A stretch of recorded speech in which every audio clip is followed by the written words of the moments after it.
Voltamos à entrevista com o economista Orlando Calimã, falando um pouco sobre recursos públicos e gestão pública de orçamento e tributos. Na aplicação desse recurso, como que esse dinheiro é hoje gerenciado, hoje assim, no Brasil, em grandes números? Eu sei que nós temos contas a pagar, dívida externa. Você tem, na verdade, isso não vem, já vem há tempo, né? Sim. Nem o que os governos conseguem arrecadar consegue pagar os gastos, né? Sim. Tanto é que nós temos déficit. Nós temos um déficit nominal que hoje deve estar em torno de 3,6% do PIB. O que isso significa? O déficit nominal é o seguinte, significa que o que o governo arrecada, mesmo com esse volume todo de arrecadação, sim, isso não dá para cobrir todos os gastos, vamos chamar de gastos, inclusive com investimentos. Sim. Então, o que acontece? O governo ele capta recursos, ele financia essa parcela, né? Sim. Que basicamente corresponde no acumulado ao que ele tem de, vamos chamar assim, de dívida. Se você pega a dívida interna brasileira, ela hoje está próxima a 2 trilhões e 900 bilhões de reais. Quase que um ano de arrecadação. Exatamente. Isso é o estoque da dívida dele, né? Aí você tem a dívida imobiliária, a dívida mobiliária, né? Vamos chamar assim, dívida imobiliária, que são os títulos que ele lança no mercado para pegar o dinheiro e cobrir. Sim, né? Os títulos da dívida. Os títulos da dívida, né? O que acontece é que, por exemplo, o governo ele teria que estar fazendo uma poupança, né, que seria o superávit, que a gente chama, né?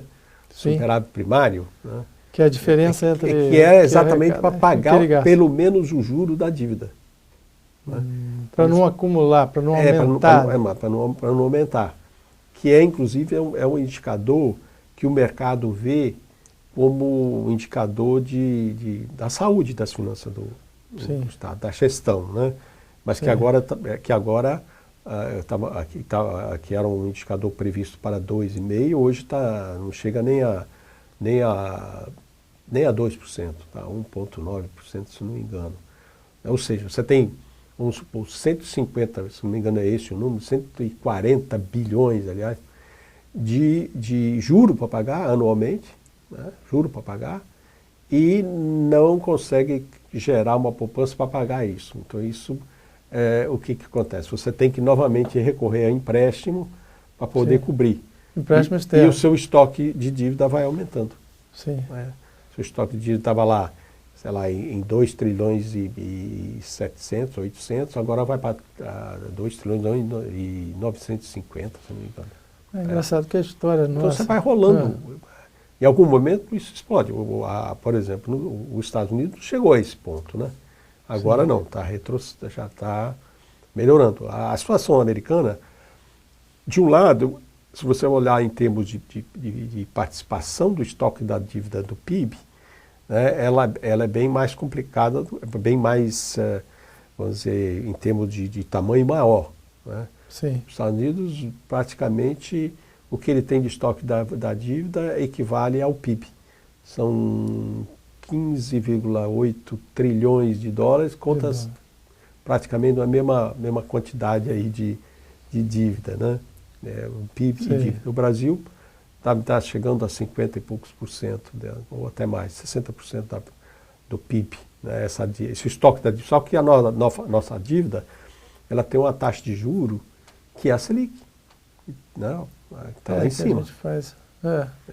Para controlar preços internamente. Exatamente. Então, tem uma taxa de juro altíssima, enquanto a taxa de juro, por exemplo, do estoque da dívida americana não chega a 2%. Então, aí é uma dívida mais estendida no tempo.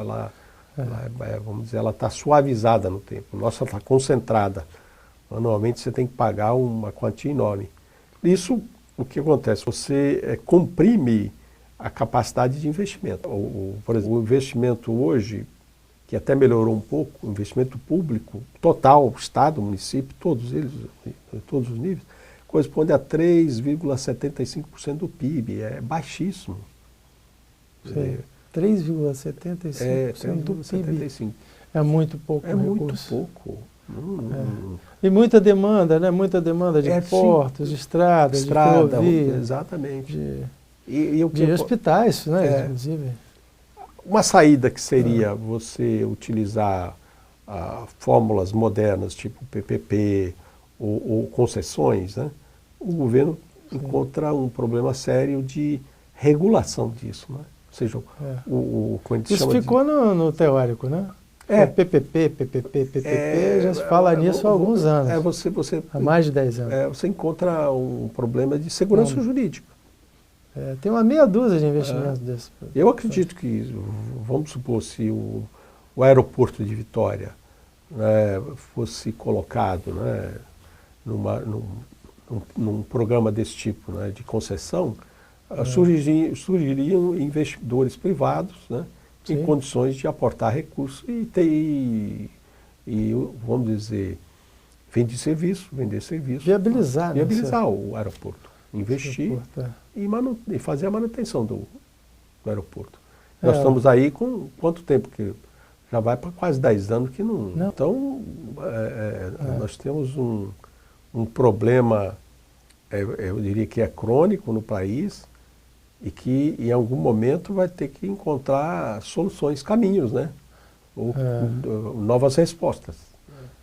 Não tem como você sustentar uma estrutura de gasto, um Estado tão pesado, né, e que exige que você recorra, vamos dizer, quase que diariamente no mercado para captar dinheiro, financiamento, né?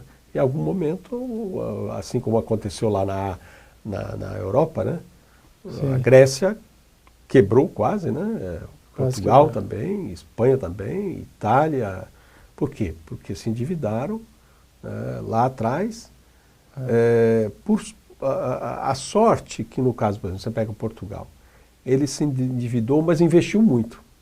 Você vai em Portugal, por exemplo, você tem uma infraestrutura fantástica. Para o turismo, rodovias, ferrovias, aeroportos novos, tudo. Agora, no Brasil, o que acontece?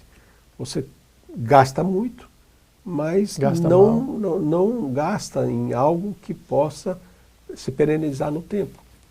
Como uma estrada, como um porto, né? E continuamos com esse desafio. Isso nos leva a questionar a forma da gestão pública, né, Orlando? Sim. Nós vamos a um rápido intervalo, voltamos já com a nossa entrevista, o último bloco.